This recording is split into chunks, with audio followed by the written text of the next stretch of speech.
Hello everyone, and welcome back to Newtype Netplay, Episode 5! Hell yeah! So glad I brought the series back. My name is Rosin, and this is the series where I take a look at a lot of my Mobile Suit Gundam Extreme vs. Maxiboost ON matches. You might be wondering, Rosin, are we still watching match footage from the closed beta? And no, the closed beta saga has been wrapped up. It's done. This is all footage from the open beta that happened in, I want to say, mid-June. If I am reading my file names correctly. So yeah, I'm teaming up here with, I believe, Jake. I didn't actually look at who I was, oh yeah, I recognize that assist anywhere. Yeah, we're playing with a noble player, so that has to be Jake. So yeah, fighting against the Zadra, I completely fucked up that super there. That was silly.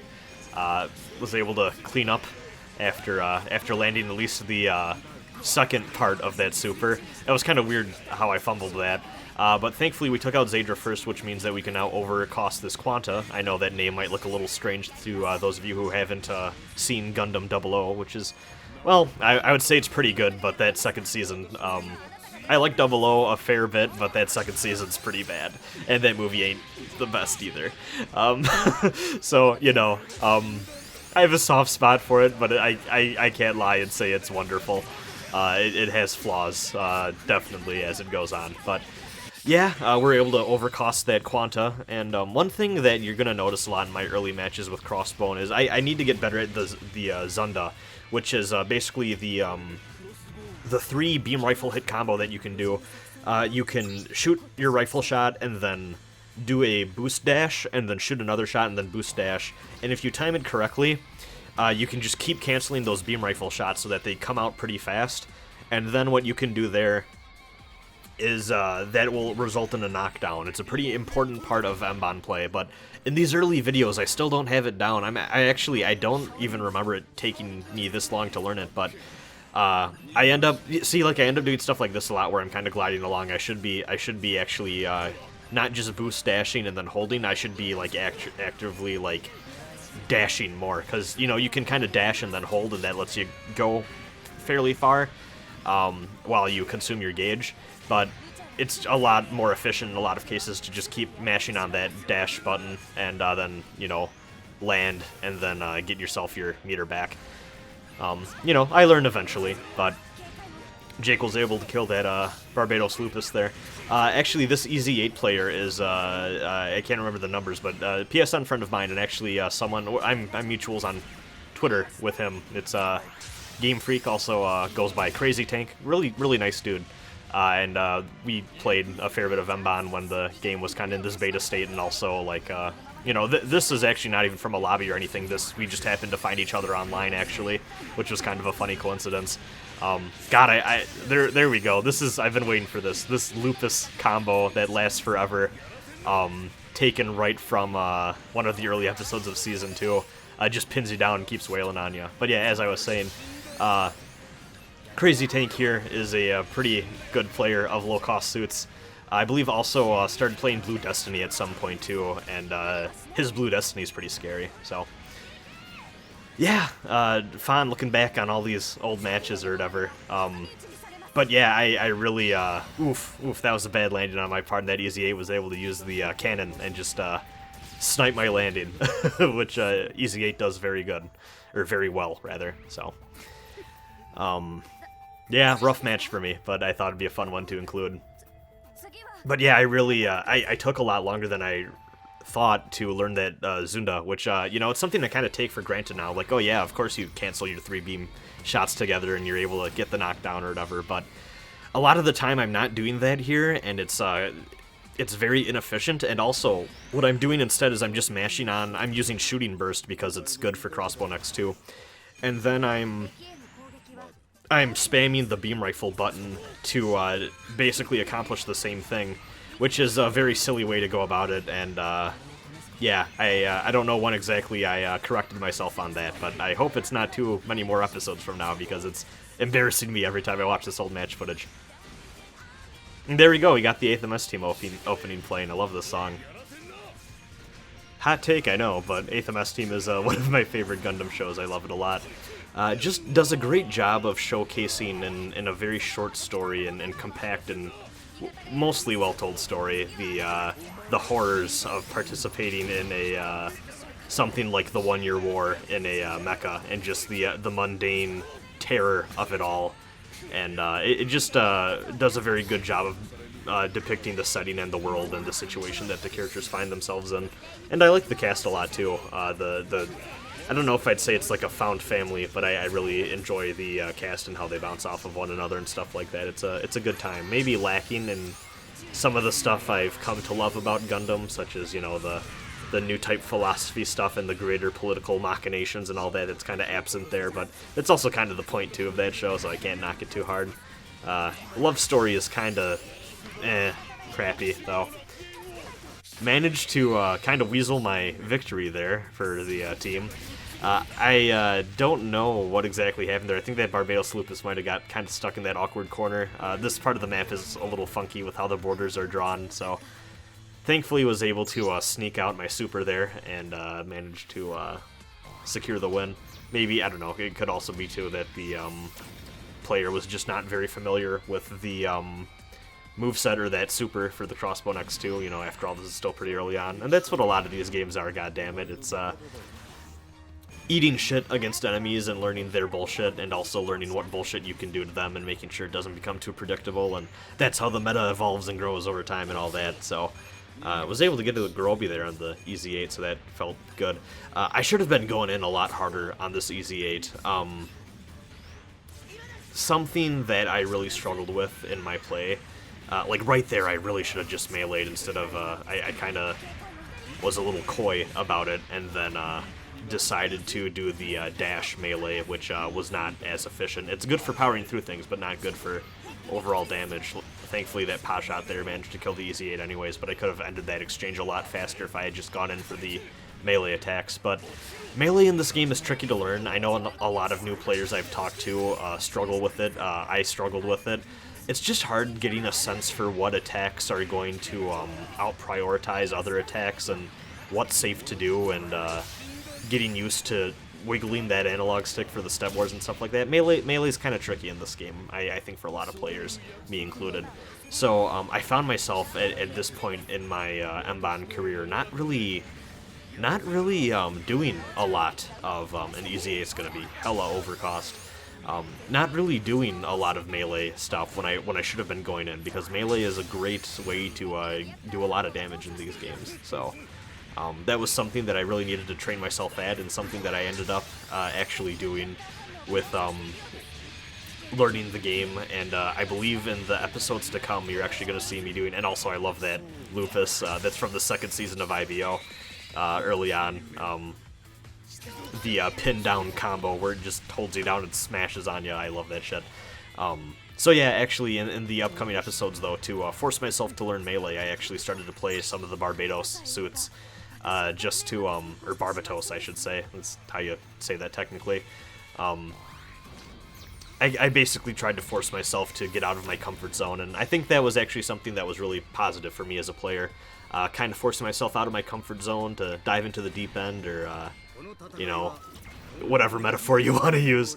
But basically doing that and trying to force myself to improve and get more comfortable with something I was very uncomfortable with. I think that was a very productive exercise that you'll see next time around. But not this time, because I'm still playing the Nightingale. This is still, of course, before I really realized that wasn't for me. But, you know, that's fine. So a lot of this was me figuring out, you know, a lot of these early sessions were me getting comfortable at that middle range of play, which I think is kind of the basic default that you should really be looking at, I guess, if that makes sense. Part of that is also going to be biased because Crossbone X2 really excels at mid-range play, and that's my main. But I feel like once you learn mid-range type stuff, a lot of those skills transfer over to the ranged abilities that you, or the ranged skills that you want to use for like long-range type stuff. And most of the time you're going to be at that middle range anyways. And then learning melee is kind of a moveset all its own. That's kind of how that goes.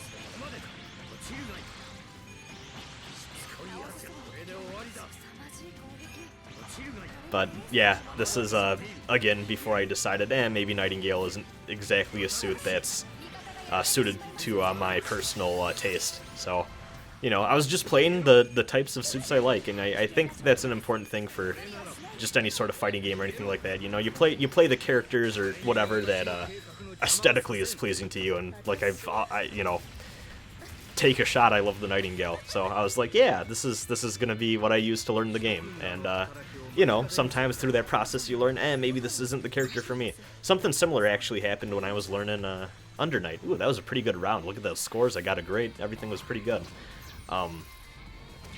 But yeah, one thing that I learned when playing Under Night, I tried learning that game with Carmine, who I started playing matches with, failed miserably, and the more I looked into the types of combos and things that players had put together to how to effectively play Carmine, I did not feel like my brain was big enough to be able to reliably pull off in a match. So I'm like, damn it, I really like Carmine's like playstyle and gimmick in that game, and I know I'm not talking about Gundam, but trust me, this will lead somewhere. I really like the aesthetics, I really like his goofy personality, I love the playstyle, I love the moves, but when you put them all together and you actually have to use the effective strategy for that character, it's actually a character I don't like that much. And then I moved on to a simpler character who I still, you know, I didn't like the aesthetics of as much, but I liked a fair bit, which was Akatsuki. And I started to learn the game more that way because gameplay-wise, I was like, oh, okay, this is a lot simpler, and I'm still having fun. So, you know, I think that's an important part of the beginner process for any multiplayer game is, you know, you get drawn in by the aesthetics, and then as you become more and more familiar with the game, you start to realize what you actually want versus what you think you want. And you know, you're all the better for it. And, you know, sometimes I still like to play Nightingale, as I've discussed previously, and it's just a fun thing that every now and again I'll dip back into when I feel like spicing up my play a little bit for a night. But, you know, it's not my main. It's not for me. I don't go here. This is just my vacation spot, if that makes sense. But yeah, that was a pretty close game there. It was a pretty good Epion. That was kind of actually an interesting match because Nightingale is like big zoner character and Epion is all about going in and going hard. Epion is, I believe, actually, I believe Epion is lower on the tier list. I haven't looked in a while, so I don't exactly remember. But yeah, I know that Epion lacks a lot of tools for situations, and if you're good, you can really bully Epion a lot, but when you're at my skill level, when you run up against a really good Epion, it's horrifying. Even more horrifying than Bale, I will say. Bale you can get used to. I feel like Bale you can get used to, and you kind of start to realize where Bale's limits are. When you fight a really good Epion who really knows how to move around and exploit the ridiculous melee power, it can be terrifying. But fortunately, actually, I was able to outmaneuver the Epion there and dodge its attacks, so that was satisfying. Got the funnel kill, too.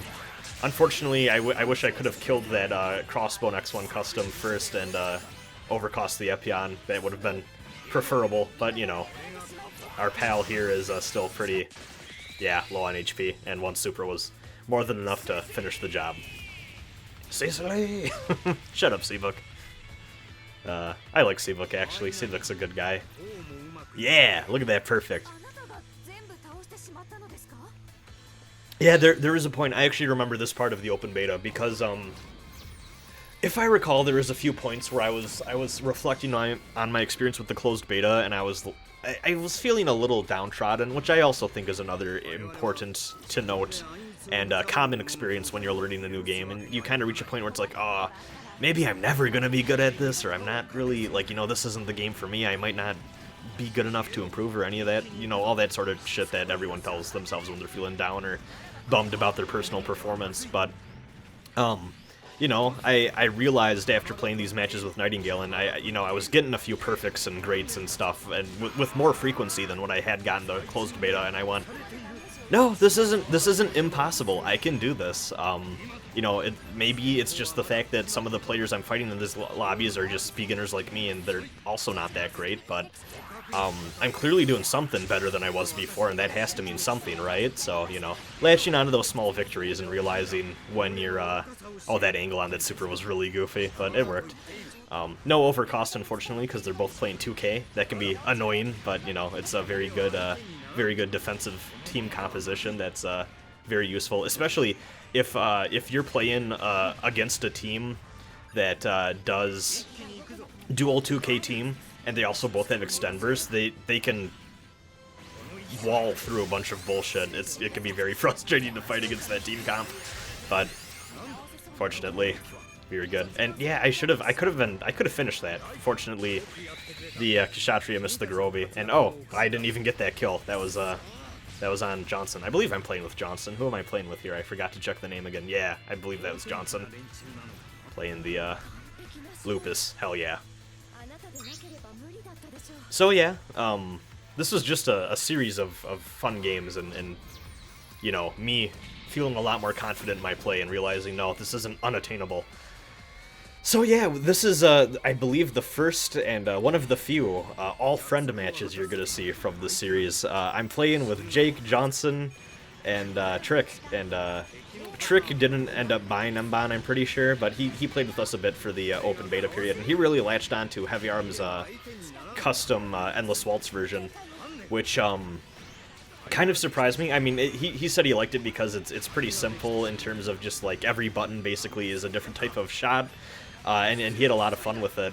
But you know, personally speaking, I find that suit very tricky, and it's very unique, and something that I wouldn't recommend to someone trying to learn the game. But you know, Trick had fun, and he really loved playing his Heavy Arms, and you know, he was able to do pretty good work in the beta there. So it was kind of fun seeing him latch onto that, and not even as like a Gundam guy, just find a mobile suit that kind of spoke to him. And again, kind of going for that aesthetics thing for when you're a newer player. Just, you know, he latched onto the suit who he thought had a cool and unique playstyle, and you know, meta stuff be damned, or preferred beginner suits be damned. He was like, yeah, I'm just gonna go for it, and that's pretty cool. So, and yeah, you just see he shot the fuck out of Johnson there. And ooh, that was pretty good teamwork there between the Sandrock assist and also Noble going in for the combo. Then, yeah, that was a rough time. Johnson's overcost here, so I'm trying to be mindful of that and trying to save my partner here with the funnels, but I locked on to the wrong person, and I probably should have got in there and acted a bit quicker. I think I cost us the game there, unfortunately. Yeah, I should have played a little bit more aggressive there to secure our victory, and I don't think that worked out in my favor. So yeah, not the best match, but, you know, everything's a learning experience. So it's about time we go for the run back on Mass Driver Base. This is a fun... I like this map. It's simple, it's sunny, makes me feel cheery. It's a pretty good map. Maybe a bit basic for some people's tastes, but I don't know. I always feel like it's a fun time on this stage in particular. Hopped over the Noble Gundam projectile, that was pretty sick. Taking pot shots at Heavy Arms. Not even sure who to go for anymore. Gonna bully Trick. Trick's gonna bully me, actually. There we go. Getting a melee combo in there. Seeing if I can catch the Noble with some funnels. Hell yeah. Thank God, too, because Johnson got stunned. So that probably would have resulted in a full combo. Trying to be mindful. Noble Gundam in Berserker mode is, as you would expect, fairly scary. Able to get that super, though. Got both of them. That was pretty sick. Can I get the Garobi? Nope, I'm just going to funnel. Yeah. Trying to make sure Trick can't get too close. Getting hit by Noble. Almost dead. 13 HP. What am I going to do? Go for the sword stab. Hell yeah. Which is great, too, because that Heavy Arms was like 3 seconds away from killing me. But even if I die, they're pretty sure we could take that round because we had a quite substantial life lead. Hell yeah. Another perfect. That more than makes up for last game, in my humble opinion. Yeah, I love something. There's just something so great when everyone's learning a fighting game together and you get all your friends together. And even if those friends don't end up sticking with it or whatever, it's still fun just to have that early honeymoon period with the fighter where you're just all dicking around and in a lobby and having fun, you know. And it's funny too. Usually I'm that friend who doesn't stick with the games and everyone else goes on to continue learning and improving their play and all that. I'm usually the guy who, after like 2 or 3 months, I've moved on from whatever fighter that people are in my friend group are playing. But MBON was the one that I ended up sticking with, so yeah.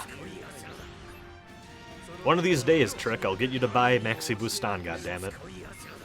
I'll take you on as my apprentice. That's what the A stands for in the A Tricker, apprentice.